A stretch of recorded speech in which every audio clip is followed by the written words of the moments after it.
కదిలేది కదిలించేది, మారేది మార్పించేది, పెనునిద్ర వదిలించేది, పరిపూర్ణపు బ్రతుకిచ్చేది కావాలో శ్రీశ్రీ.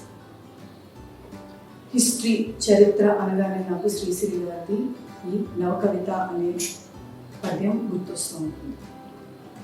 హిస్టరీ మనల్ని కదిలిస్తుంది, మనం ఎంత దూరం వచ్చామన్నది మనకి చెప్తుంది.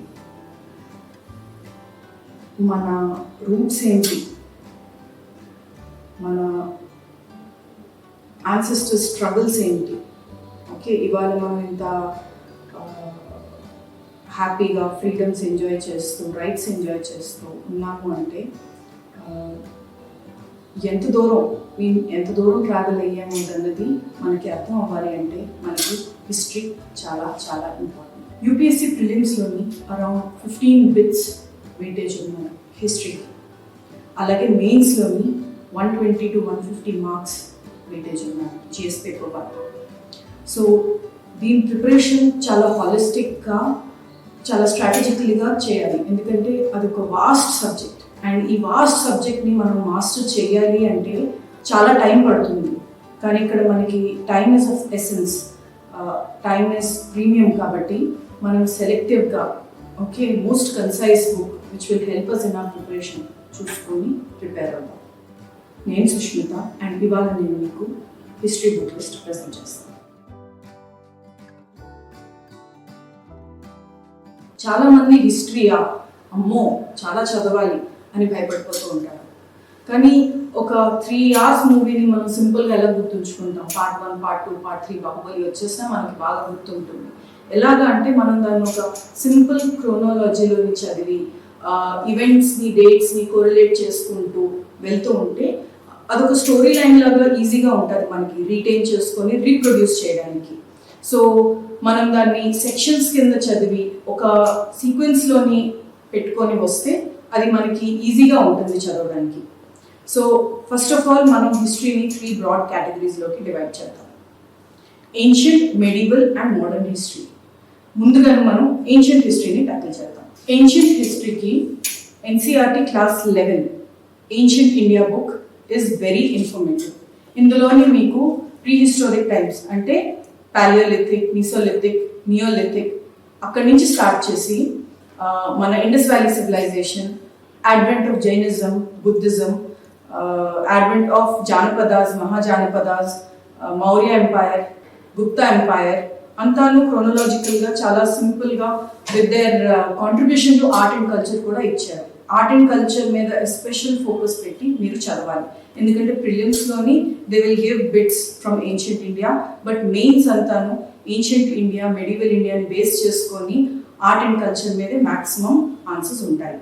So you have to read this properly, slowly and assimilate చేసుకోవాలి as a foundational base. Next ఏమో NCERT 12th class medieval India కానీ లేకపోతే ఈ black swan orient Satish Chandra గారు ఆథర్ చేసిన ఇండియన్ మెడివల్ హిస్టరీ. ఇందులోని you will have advent of the Muslims. Medieval India వచ్చేసరికి మీకు advent of Muslim invasion into India గురించి మనం ఎక్కువ చదువుతాం. Establishment of Delhi Sultanate after several raids from middle east, and then దాని తర్వాత rise of the Mughal empire, the golden era of Mughal empire. అందులోనున్న art and culture, మన India ఎలాగా enrich అయింది ఆర్ట్ అండ్ కల్చర్లోని, ఆర్కిటెక్చర్లోని, అవన్నీ కూడా you have to make notes. ఒక్కొక్క కింగ్, ఒక్కొక్క కింగ్ కాంట్రిబ్యూషన్స్, ఆర్ట్ అండ్ కల్చర్లోనే ఏమున్నది, మిడిల్ ఈస్టర్న్ ఇన్ఫ్లుయెన్సెస్ ఎలా వచ్చాయి, పర్షియన్ ఆర్కిటెక్చర్ ఎలా డెవలప్ అయ్యింది, ఇవన్నీ చూసుకొని ఉంటాం. ఇదే టైంలోని మనకి downfall of Mughal empire start అయింది and advent of European powers, French, Dutch, English వీళ్ళందరూ వచ్చారు. సో అదంతా కూడా మెడివల్ ఇండియాలోని డిస్కస్ చేస్తారు. This is very informative. Again ప్రిలిమ్స్కి అయితే మీకు బిట్స్ డైరెక్ట్గా మెడివల్ ఇండియా నుంచి, ఏన్షియంట్ ఇండియా నుంచి వస్తాయి. బట్ మెయిన్స్కి అనేసరికి మెడివల్ ఇండియా, ఏన్షియంట్ ఇండియాని బేస్ చేసుకొని 99% అంటే మోడర్న్ హిస్టరీ కాని questions are always from art and culture of ancient and medieval India. Next this is Tamil Nadu state board history book compilation అండి. This is very good for prelims revision. ఇందులోని చాలా సింపుల్గా very data oriented point వైజ్గా ఉంటుంది. ప్రిలిమ్స్కి this is a very very very good book. So మీరు ancient India and medical India చదివేసిన తర్వాత రివిజన్కి ఈ బుక్ పెట్టుకుంటే మీకు చాలా చాలా హెల్ప్ఫుల్ అవుతుంది.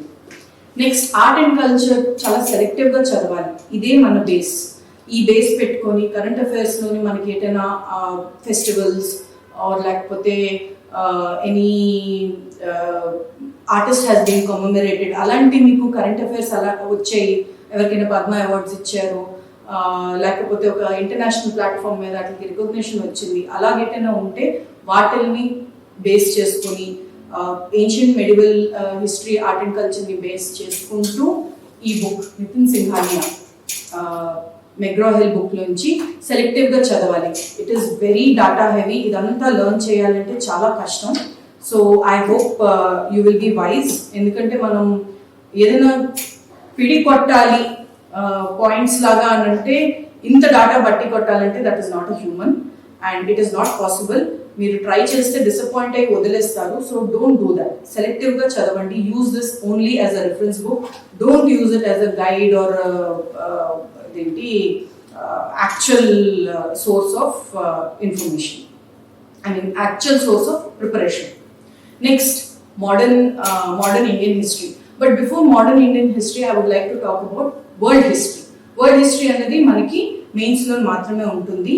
ఇది బేస్ రావడానికి మీరు NCERT 9th and 10th book India and the contemporary world 1, India and the contemporary world 2 ఈ బుక్స్ చదవాలి ముందు. అప్పుడే మీకు అది బేస్ వస్తుంది. ఇది చదివిన తర్వాత you have to study history of the world. This is by Ramdev and చాలా కన్సైజ్గా అనమాట. Another thing I would like to point out is overlapping areas అనేసి నేను చాలా బిలీవ్ చేస్తాను. UPSC would always ask questions to test మన assimilation, మన ఒక హాలిస్టిక్ మ్యాక్రోవ్యూ, మన మ్యాక్రోవ్యూ ఎలా ఉన్నది, ఎలా డెవలప్ అయింది అనేది దే విల్ టెస్ట్. సో మీరు ఒకవేళ చూస్తే you will have very much similarity between history of the modern world and contemporary world politics. ఇందులోని కూడా how powers have raised, how they were decimated, okay, renaissance గురించి, దాన్ని బట్టి unipolar, multipolar, bipolar world powers అవన్నీ develop అయింది. So this is how you're suppose to prepare for your UPSC exam. మీరు హిస్టరీలాగా చదవద్దు. హిస్టరీకి పాలిటీలో ramifications ఉండొచ్చు, హిస్టరీకి ఎకానమీలో రామిఫికేషన్ ఉండొచ్చు. ఎందుకంటే మోడర్న్ వరల్డ్లో ఏది జరిగినా it has happened for money, it has happened for trade, it has happened for economy. So ఇందులోని ఎకానమీ ఓవర్లాపింగ్ కూడా ఉన్నది అండ్ హిస్టరీ ఓవర్లాపింగ్ అయితే ఉన్నది. Next is modern India. This is Spectrum. Actually there are two books. Okati Bipin Chandradi India's Struggle for Independence unnadi.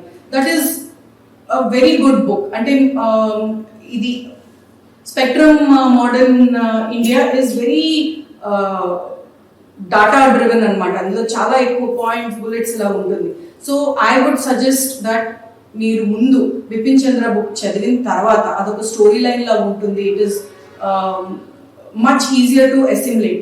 అది చదివి అందులో కూడా కొన్ని మీరు పాయింట్స్ అండర్లైన్ చేసుకోండి. ఆ పాయింట్స్ అన్ని కన్సైజ్గా మీకు ఇందులో మళ్ళీ మోడర్న్ ఇండియాలోని దొరుకుతుంది. So for revision, quick viewing అదంతా modern India is definitely very good. But first time reading మీరు బిపిన్ చంద్ర బుక్ నుంచి స్టార్ట్ చేస్తే that will be more helpful. And again modern ఇండియాని షేప్ చేసింది ఏంటి అంటే the world politics, India and the contemporary world. Okay, if there was European Renaissance ఉన్నది, లేకపోతే world wars ఉన్నాయి, ఆర్ ఇదేంటండి ఇండస్ట్రియల్ రెవల్యూషన్ ఉన్నది. దట్ ఈస్ వాట్ ట్రిగర్డ్ మన ఫ్రీడమ్ స్ట్రగుల్ని మ్యాక్సిమం. అది ఓకే, ఆపరేషన్ కూడా ట్రిగర్ చేసింది, కానీ ఆ న్యూ వరల్డ్ డెవలప్మెంట్స్ ఏంటైతే ఉన్నాయో అవి మనకి ఇంకొంచెం ప్రోత్సాహాన్ని ఇచ్చి మన వింగ్స్ కింద విండ్ లాగా మనల్ని పైకెత్తింది.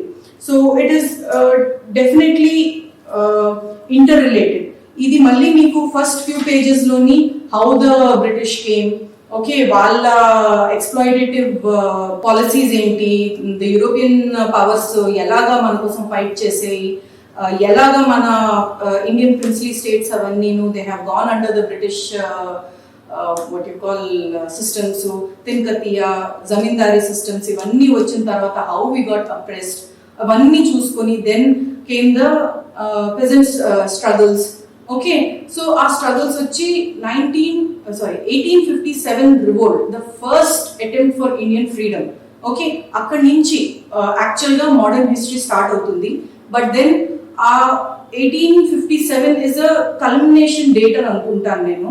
ఒక 100 years నుంచి మనం ఆ అప్రెషన్ నుంచి బయటికి రావాలి అనేసి చాలా స్మాల్ స్ట్రగుల్స్ ఉన్నాయి. There was an Indian renaissance like Brahmo Samaj, Arya Samaj, Maulana Abul Kalam Azad. Okay, వీళ్ళందరూ they played a key role in unifying people of different religions, different regions, different ethnic backgrounds. So e movements, so this is called Indian Renaissance. So different stages of Indian Renaissance. So then press ochindi, telegraph ochindi. These are all developments which were brought by the British. Avi mana freedom struggle ni ela influence chesai. Then evolution of political parties. Okay, Congress, justice party ఇవన్నీ ఎలా evolve అయ్యాయి. గాంధీ గారి evolution, how his journey in south Africa, his fight for the rights of Indians in south Africa, and వాటిని ఆయన ఇండియాలో వచ్చి how he fine tune his Satyagraha concepts in south Africa and ఇండియాకి వచ్చి ఆయన ఒక 40 years లోని in 40 years he got us our Indian independence. All the different ways, legislative ways, తర్వాత ఏమో గొరిల్లా వేస్, మనం ఎలాగా బ్రిటిష్ ని ఫైట్ చేసామో అవన్నీ కూడా, Simon go back, quit India movement. Okay, ఇలాంటివన్నీ కూడా ఇందులో చాలా బాగా point wise, okay, different ideologies, different people who have sacrificed చాలా బాగా ఇచ్చున్నది. You have to go through this book. అంటే బిపిన్ చంద్ర is just for the foundation. Bipin చంద్ర ఒకసారి చదివేసిన తర్వాత you should go through only Spectrum for revision and all. And another thing I would like to say is that ఈ book ని మనం 2 parts కింద divide చేయొచ్చు. Okay, we can divide it into prelims and mains. So the data part అయితే definitely రెండిటికి బాగా పనికొస్తుంది. In the last part you will have analysis. Okay, what all people say palana policies unnai, or government of India charters unnai. Okay, evolution of government of India charters, or education policy in India evolution. ఇవన్నీ కూడా last లోనే ఉంటుంది. Just like Bipin Chandra book మనకి ఎలాగా answer writing క్వాలిటీని increase చేస్తుందో, అలాగే ఇందులో కూడా second half part development of Indian press. So all these, different Censorship Press Act, Licensing Act, Registration Act, ivanni these were brought in by the British, and how this helped us in evolving our media and involving them in our freedom struggle. So answer writing quality penchali ante back side unna analysis aithe chalavali. So for prelims you should prepare the first half. Okay, first half or 2/3 of it మీరు index చూస్తే మీకు తెలిసిపోతుంది. And analysis of all policies, effect on India అన్నది వెనకాల ఉంటుంది. So Bipin Chandra book and the second half of this book is very important for mains answer writing. Hopefully this video will help you in preparation.